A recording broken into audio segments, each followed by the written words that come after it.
Hello लोगोफोर नोंथांमोननो दसे live मावनो देखायनोसै लाइभ ब्लग मार्केटनि दसे समल' देखायनो हागोन बांद्राय देखायनो हानाय नङा आरो आंनि हिन्जावखौ नायनोब्ला खाथियाव नै आंजों गसंना दं फरेनार लाइफआवसो औ सारि आट हाजार आं बेजों हाबा लासिगोन बेजों हाबा लासिगोन नै बिराद समायना गोजौनिफ्राय गाहायसिम नायनोबा देखायगोन नोंथांमोननो लाखांबाय ड्रेसा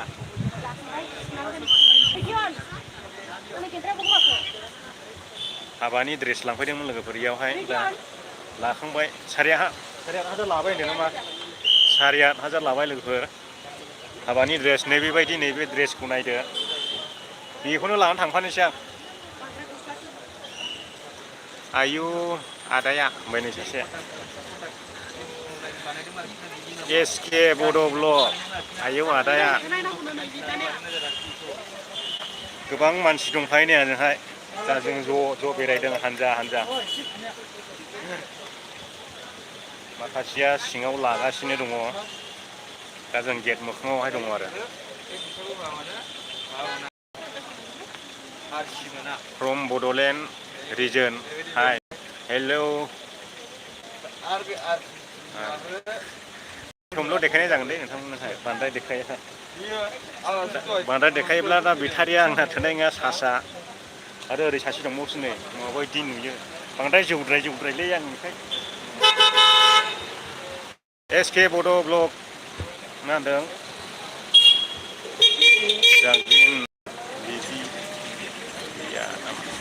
मा होनखोलै आं बुजियासै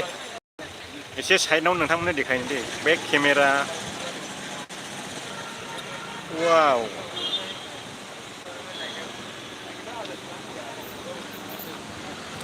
आं गेमबोल गैयिखायनो लाइभ खालामनो बायो मार्केटावहाय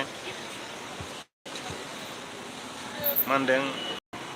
रिजिना नार्जारि हाय दादा हेलौ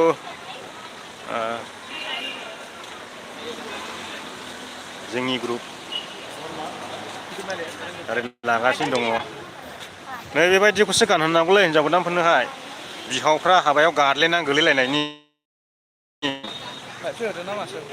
औ है नुनायालाय माथो जादों इउटुबार मानसिफोरखौलै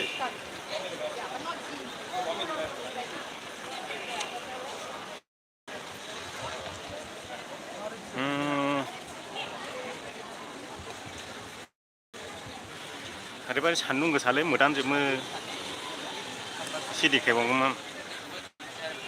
रिजिना नार्जारि मा खबरफ्रा दादा मोजां दिनैहाय सुथि दिन नालाय बेनिखायनो एसे बेरायदों नागालेण्डनि सासे नागा सेंग्रा ओमफ्राय गार' हिन्जावजों हाबा जागोननो बैयावहाय लोगोफ्राबो खाथियाव दं नालाय लेंहरदेरबाय एसे बेरायहैनो होननानै लेंहरनायखाय फैफानाय जादों आरोना बेनो हिन्जाव गोदाना बैयाव दं नै दा गाबोन ब्लगाव नुनो मोनगोन नोंथांमोना हिन्जाव गोदाना आं ब्लग खालामना लादों ससे हेन्डसामसिन जाथारबायलै आदाया नंगौना नङा जाखोलै फोलाबायसै नामादां अबाव दं दालाय दा दङ जाहैबाय शिबाजि नोगोरनि मार्केट ना मायो शिबाजि नोगोरनि मार्केट बिराद गिदिरलै गिदिरनालाय ओमफ्राय सिङावनो गारि हाबलाबायनाय एकदम डिस्टार्ब जायो थाबायनोहाय बेरायनोहाय 4 मिनिट लाइभ ओमफ्राय नोंथांमोना हिन्जाव गोदाननो माबायदि ड्रेस गानहोगोन नै बे ड्रेसखौ गानहोगोन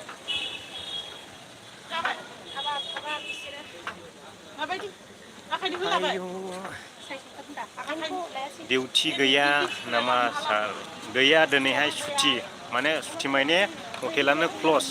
मान्डेआव बेनिखायनो बेरायनो चान्स मोनदों आङो सान्दुं साना मोदानजोबो एकदम नाहाबखायोल' आंखौहाय बावनि सिख्लाफ्रा बिदि केमेरा दैनानै लानाय नुनायखायनो जोबथा नाहाबो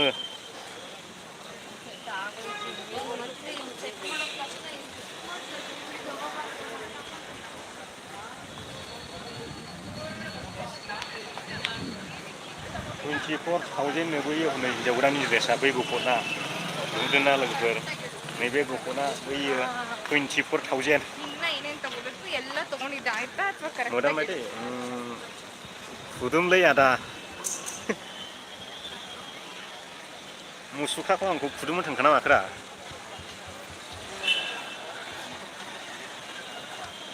एसे आंनाव गप्र केमेरा गैयाना आंला खुदुमनानै देखायगौमोन नोंथांमोननो मा मावग्लोबजोबो मबाइलानो दाबो जायाखैनो ओमफ्राय ओरैहाय लेडिसफोरनि हिल जिन्सआव गानग्रा बायदि बायदि मोननो हागोन नै बेयाव नुगोन नोंथांमोना भिडिअ खेबोगोन ना खेबा मिथिला थेवबो फैबाय आं ससेल' दोननानैहाय फोजोबनायसै लाइभखौहाय आरो ओरैथ' बुंनानै फोजोबखाया मार्केटना ओमफ्राय फिथा ओरैहाय सोनाबनानै एकदम सानजा जा मोदानदों मोजाङानो नुवा नोंसोरलाय फट' लाखिसै फट'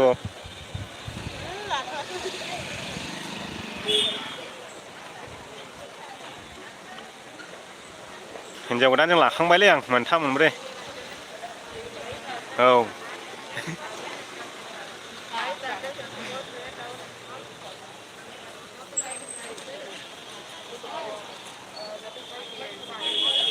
नै थांलायबाय ओइ बेखौसो गानहोनो हागौ होनबाय दा हनै ओइ आसोला हिन्जाव गोदाना नै बेनो नै बे हौवा गोदानाव बेनो नै सानैबो हौवा गोदान हिन्जाव गोदान खोन्थाखुमाखाबाय आं नोंसोरनो दिनैहाय नायदो फैद' बोरै थांबावो फैदो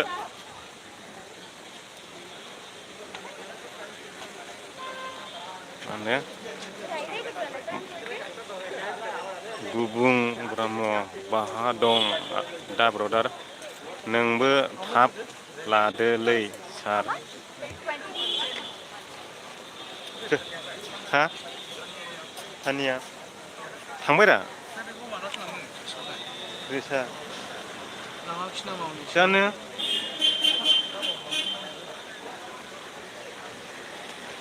लाङाखिसै ना मा जाखो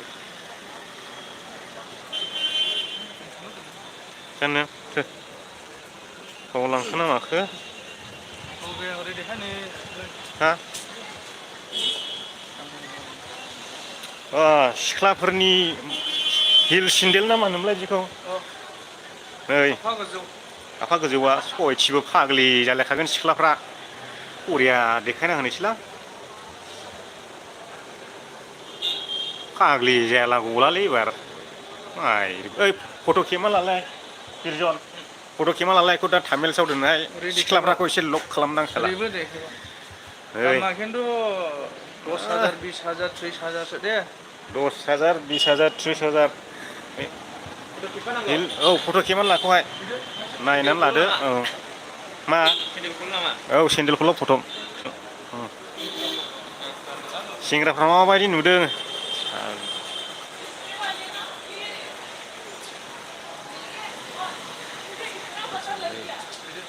नोंगौ दं दारि गोलावबो जाथो बबेजों थांखो ओइ ओरैबाथाय मोदान जोबखायो दा जों सोनाब मोखां थाबायगासिनो दङ नोंथांमोनाबो दा नोंथांमोननो मा नुयो देखायलांगोन माबायदि मा नुगोन देखायगोन नोंथांमोनहाय माथो रायलायाबो फन हरनालाय ओरैबो खालि हिनजावफोरनि मा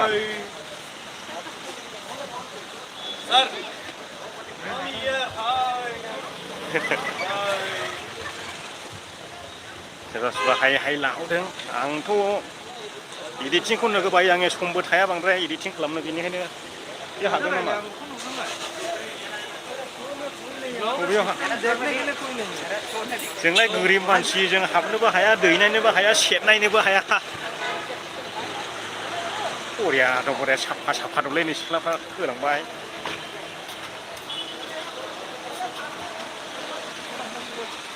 हा आंनिबो गग्लस गोसोम दंमोनरा एसे एक्टर फिसा नुगौमोन खोमा लाबोला खद नायनो बेबायदि गिफ्ट हैगोन आं हाबायाव आंखौ लिंहरनोब्ला कट नायनोनो गोजौआवसो अ गोजौआव हाबनायसै दा जायफ्रा लादों बिसिनि सेर सेर हाबनायसै नोंलाय जेबो लानो हाखाया नुबाय ना आयौ ओरैबायदि मोजां मोजां कटफोर दं कट हाबानि कट नामा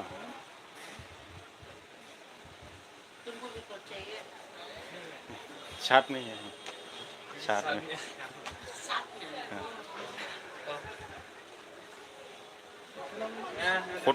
कटफ्रा नायदो नै ओरैबायदि मोजां मोजां नुनो हागोन मैडम का बस आके ले लेना इधर अच्छा अच्छा कोट है किसी को चाहिए तो उनसे शिवाजी नगर हमें तो एड्रेस नहीं मालूम इधर भी है थाई देखो हाँ अच्छा अच्छा थाई है इधर मुझे थाई पहनना शर्म आता है जिंदगी में कभी पहना नहीं था बे हटेलनि माबा दखान नामा बेनिया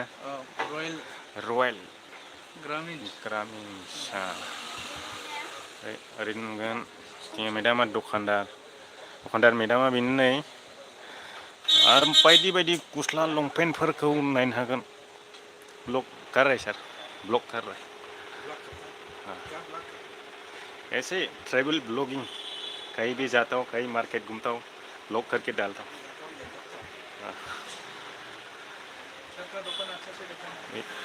हाबानि थाखाय कट नांगौ बिथांमोननो बेखायनो नायनो फैदों बेयाव बारा गुसु मोनलायदों ओरैबायदि मोजां मोजां कट आं दिन्थिनि र' नायग्राफ्रा नायगोन नायिफ्रा नायनो बाग्राफ्रा थांगोन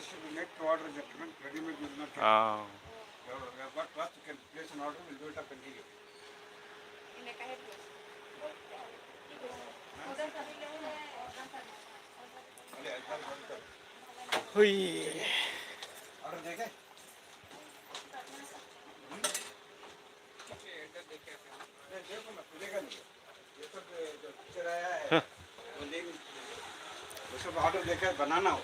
दा जोङो ओंखारलांफिनायसै ओमफ्राय लायाखिसै ने अर्डार खालामग्रोना लायनांगौ अर्डार खालामग्रोलासो लानो हायो नामा अर्डार खालामब्लासो सफैगोन जाहैबाय आंलाय बेखौबो मुथि सोंदों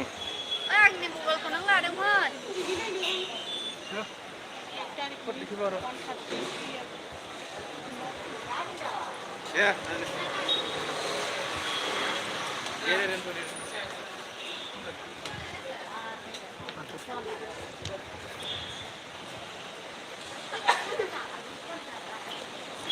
दा हरावबो लाइभ थागोन र' बेरायनानै थांखांला एसे डायलग होलायनो ओइ न'थालाय बबेजों बैयाव नायनोसैलाय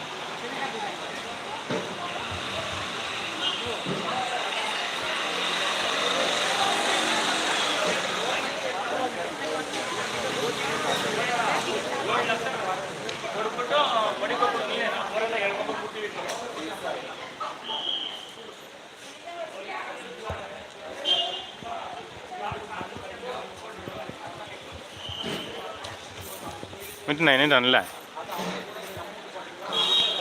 Saya gelem bae le di gang bae negeutne. Oh.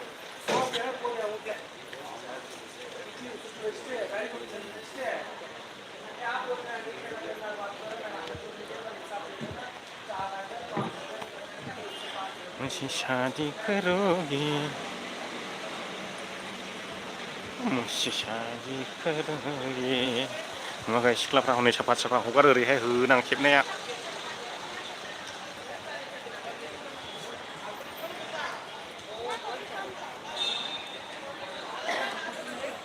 बोना लांबाय नोंनो आंनि नोजोरखौ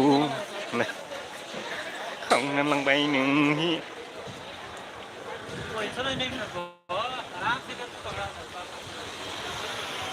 मा फान्थाब ड्रेस गाननानै सिख्लाफोर बेरायो आयै बोना लांबाय सना नों आंनि नोजोरखौ खावना लांबाय सना नों बिखा बिख्लोखौ मेथाइसो बानाय जागोन नामाब्रा लायसिनो गोदान मेथाइ सुदों आङो बै सिख्लाफोरखौ नुनानैहाय दे ससे सर्ट आरो सर्ट मेथाइ बोना लांबाय सना नों आंनि नोजोरखौ होनलायनानै खावना लांबाय सना नों आंनि बिखा बिख्लोखौ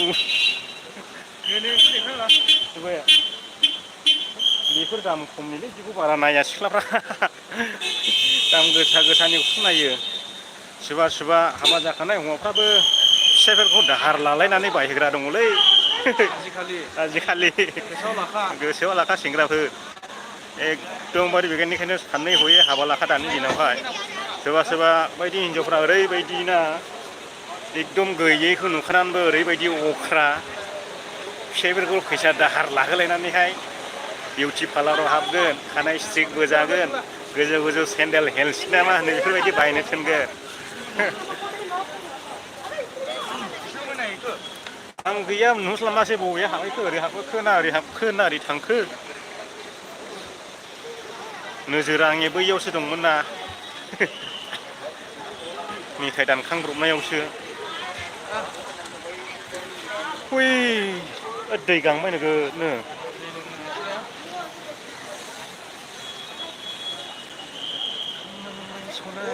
आंनि नोजोरखौहाय जागौथ' मेथाइआ बानायला बोना लांबाय सना नों जागोन ना जाया लोगोफोर मेथाइ दानखांला जागोन दा थाखा गैयालै हाया दानखांनोहाय बोना लांबाय सना नों आंनि नोजोरखौ खावना लांबाय सना नों आंनि बिखा बिख्लोखौ होनलायनाय दान हायालै जों बिदिखौ दानखांबालाय हागौ खोमा नाथाय जों थाखा गारनो हायाना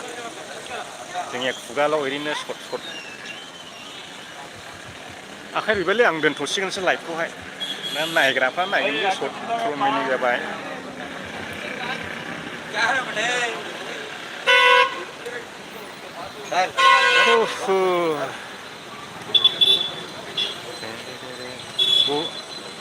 मय नायथोंसैलै सोर आं बेरायनोबा बायनोगोननो बारा खालामला ब्लगखौ लाइभसो होखाबाय आं बानानैनो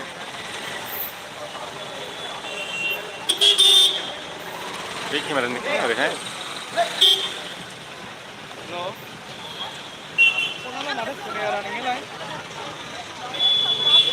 ओइ दावरायफ्रा बिरलांलायबाय आंनि सेरजों नालि मोनामलायनायनो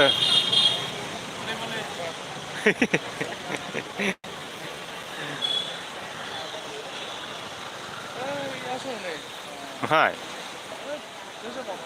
आयौ मालाबानो बैयाव दङ इयाव नै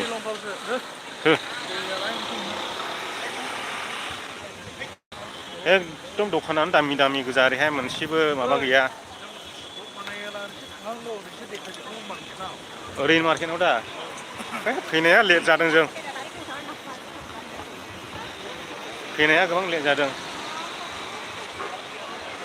आसान बायदि बाग्रा मोननो हागोन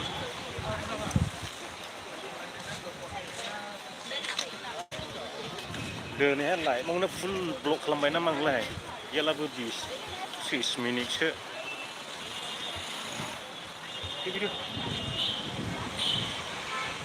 गारामा रानखांजोब्बाय दै गांनाया नायखायोलै आं बिसोरखौ ध्यान होआ नायग्रा नायबाय थाथों खावना लांबाय सना नों आंनि बिखा बिख्लोखौ बोना लांबाय सना नों आंनि नोजोरखौ खावना लांबाय सना नों बिखा बिख्लोखौ बैयावसो दङ नै हिनजाव गोदानबो हौवा गोदानबो मा नायबाय थाखोथाय हनै सिङावसो बेंगलरावबो हाबा मोनजानायसै नामा बेंगलरावबो हाबा मोनजानायसै आरोखि र' हाबायावबो देखायगोन आं सिखौ माबायदि देलायो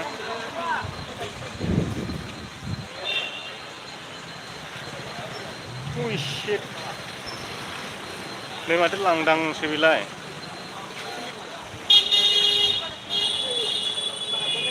हायाव देखायनि बायगासिनो दङ नै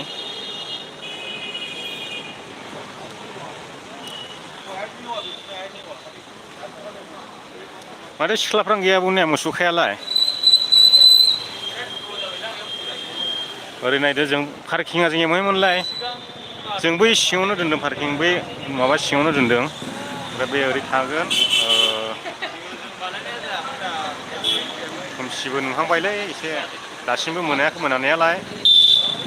कमेन्टफोर होनो गोसो दंब्ला होनो हागोन रिप्लाय होगोन नोंथांमोननि कमेन्टखौ आरबि ट्रेभेल ब्लग बहा दं ब्र शिवाजि नोगोर मार्केट वाइबि औ आदा आं देखायनि नोंसोरो माबा हाबानि कट नायगासिनो दङ ले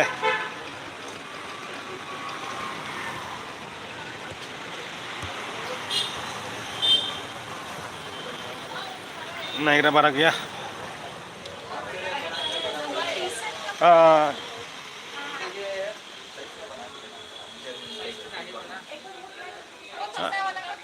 छोटा बड़ा होता है यार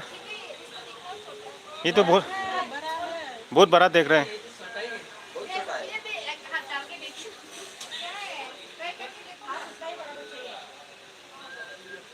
ये होगा लगता है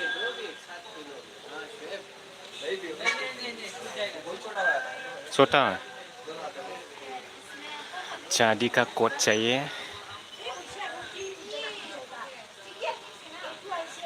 हो गया ना ठीक है ना हो गया ठीक है बॉडी थोड़ा टाइट हो रहा है फिगर थोड़ा टाइट हो रहा है फिगर नहीं तो ठीक था देखा इधर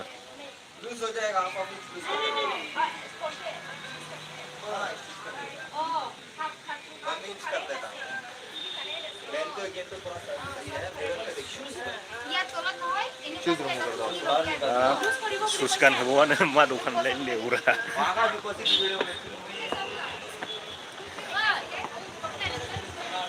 नायनो दखानाव गान होबावा जाहैबाय दा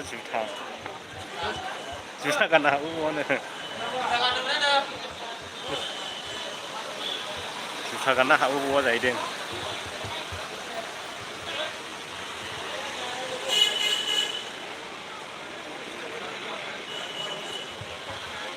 एफा फैसा होनानै बायनानैबो लानांगौ आरो जुथा गाननानैबो हाबनो मोना बायालाय बे दखानावलाय दस्रासोखा आंनिया मा जिंसखौलाय बे कर'ना बोथोराव सेन्देल खुनो हाबायनांगौ आरोखि बेवहाय आंनि मास्क मखाखौ गोमाबाय नामा